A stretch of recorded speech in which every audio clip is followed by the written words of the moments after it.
ल बालेन्स आज प्रधानमन्त्रीको शपथ ग्रहण गर्ने बेलामा के शपथ गरेका छन् एकचोटि त्यो हेर्नुहोस्। म बालेन्द्र शाह नेपालको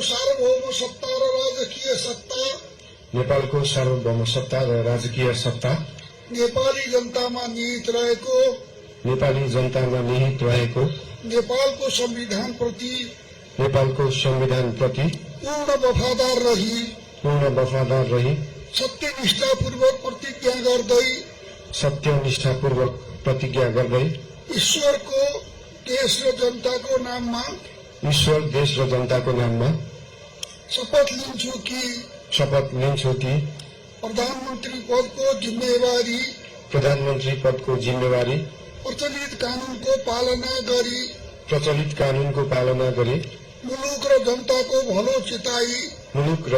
भलो चिताई कसैको डर नमानी पक्षपात नगरी पूर्वाग्रह वा खराब भावना नलिई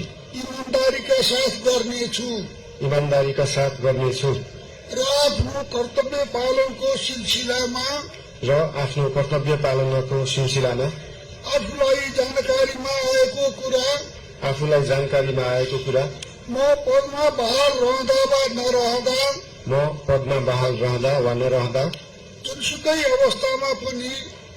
अवस्थामा पनि प्रचलित कानूनको पालना गर्दा बाहेक अरू अवस्थामा कुनै किसिमबाट पनि प्रकट वा संकेत गर्ने छैन। धन्यवाद। यसपछि